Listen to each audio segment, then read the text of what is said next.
Saludo cordial desde la parroquia San José de México, Antioquia, Colombia, Padre Francisco Oquendo. Domingo quinto, el evangelio que se nos propone es Marcos capítulo 1, versículos del 29 al 39. Cuando salió de la sinagoga, se fue con Santiago y Juan a casa de Simón y Andrés. La suegra de Simón estaba en cama con fiebre y le hablaron de ella. Se acercó y tomándolo de la mano se levantó. La fiebre desapareció y ella se puso a servirles. Al atardecer, a la puesta del sol, le trajeron a todos los que se encontraban mal y a los endemoniados. La población entera estaba agolpada a la puerta. Jesús curó a muchos que se encontraban mal de diversas enfermedades y expulsó muchos demonios. Pero no dejaba hablar a los demonios, pues le conocían. De madrugada, cuando todavía estaba muy oscuro, se levantó y salió a un lugar solitario, y allí se puso a orar.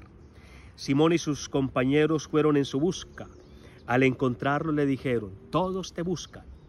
Él replicó: «Vamos a otra parte, a los pueblos vecinos, para predicar también allí, pues para esto he salido». Así que se puso a recorrer toda Galilea, predicando en sus sinagogas y expulsando a los demonios. El evangelio que escuchamos lo podríamos dividir en tres partes. En la primera parte, versículos 29 a 31, Jesús, como solemos decir, pasa de la misa a la mesa. Jesús vive la casa como espacio de comunión, ámbito del partir, repartir, departir y compartir. La casa es el espacio de la humanización y de la personalización, pues allí todos tienen un rostro, una historia, un nombre: Simón, Andrés, Santiago y Juan. La casa es también el lugar de la fragilidad vulnerable y la vulnerabilidad frágil. En efecto, allí está la suegra de Pedro, acostada porque tiene fiebre. Le hablaron de ella, es decir, no la ignoraron, no la escondieron, sino que la convirtieron en el asunto central de su encuentro.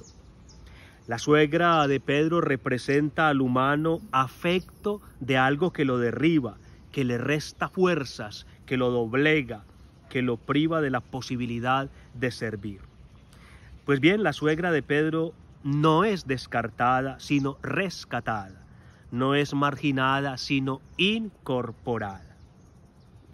Jesús se acercó, porque el amor inicia con una cercanía.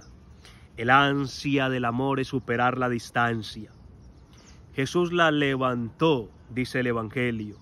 Hizo con ella lo que hizo con toda la humanidad. Jesús siempre nos levanta. El resucitado nos hace resucitar.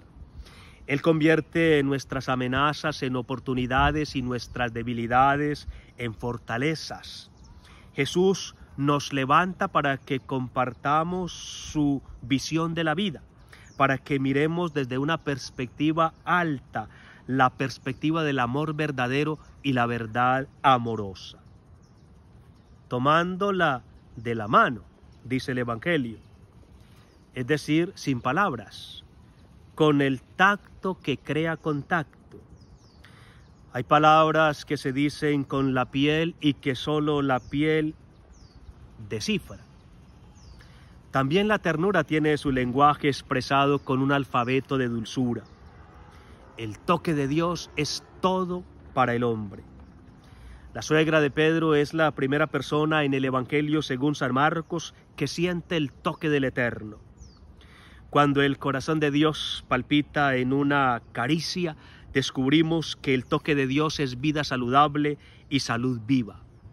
En efecto, la fiebre, aquello que la hacía, entre comillas, inservible, desapareció.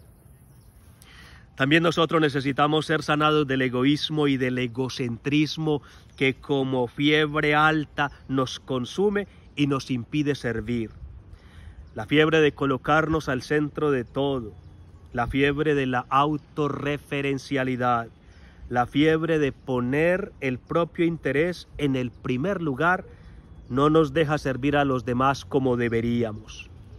Esa fiebre nos mantiene postrados en la cama de la propia comodidad y de la propia insensibilidad. La suegra de Pedro, curada, se puso a servirles.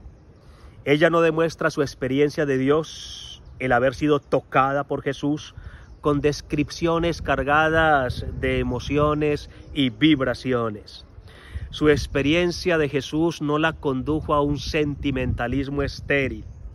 Ella muestra y demuestra que fue tocada por Dios por una actitud y una decisión: servir a los demás. Ama porque fue amada, sirve porque fue servida. El toque de Dios le ayudó a entender que amar es servir y servir es amar. Se ama sirviendo y se sirve amando. Quien no ama sirviendo no sirve para amar.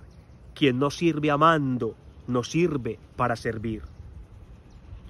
Jesús interpreta el amor como servicio y el servicio como curación y liberación. En la segunda parte, versículos del 32 al 34, los verbos más importantes son curar y expulsar demonios. Él nunca permaneció indiferente ante el sufrimiento humano. Solemos rezar en nuestra liturgia. Jesús cura, sana las heridas del hombre herido, restituye la salud perdida porque ama. Alguien escribió sabiamente que curar es tocar con amor lo que antes fue tocado por el miedo. En nuestra sociedad, que el sociólogo Heinz Bude llama la sociedad del miedo, seamos capaces nosotros de sanar, es decir, seamos capaces de tocar con amor tantas realidades tocadas por el pavor y el terror. En la tercera parte, versículos 35 a 39, se nos presenta a Jesucristo contemplativo en la acción y activo en la contemplación. De madrugada salió hacia un lugar solitario y allí se puso a orar. La prioridad en su jornada la tiene la relación con su Padre. La oración es la cosa más importante del día para el Señor. De madrugada se va de retiro espiritual. Busca voluntariamente la soledad silenciosa y el silencio solitario para escuchar a su Padre, para intimar con su Padre. Jesús es pobre en el espíritu, por ello es rico de espiritualidad, porque tiene absoluta necesidad de Dios. No puede vivir sin Dios, no puede comenzar su jornada sin Dios su Padre. El hombre necesita retirarse para encontrarse, retirarse para ser encontrado, retirarse para encontrarse con Dios. El ser humano debe callarse para escuchar, para ser escuchado, para escuchar a Dios. Es en retiro espiritual donde Jesús descubre su identidad y misión. En oración descubre el sentido de lo que es y de lo que hace. Por eso Jesús no se deja tentar por los éxitos pasajeros, por la opinión favorable del momento. No se deja tentar ni extraviar de su misión por el hecho de ser tendencia al momento. Todos te buscan, le dice Pedro, invitándolo al carpe diem, a aprovechar la ocasión, a no desaprovechar esta oportunidad de éxito humano. Pero Jesús le responde: vamos a otra parte, a los pueblos vecinos, para predicar también allí, porque para eso he salido. Jesús es el carismático, querigmático, es el anunciador, proclamador del Evangelio. Su vocación, misión y pasión es predicar el Evangelio, y lo predica con unción. Él no busca éxitos personales, sino el triunfo del Evangelio.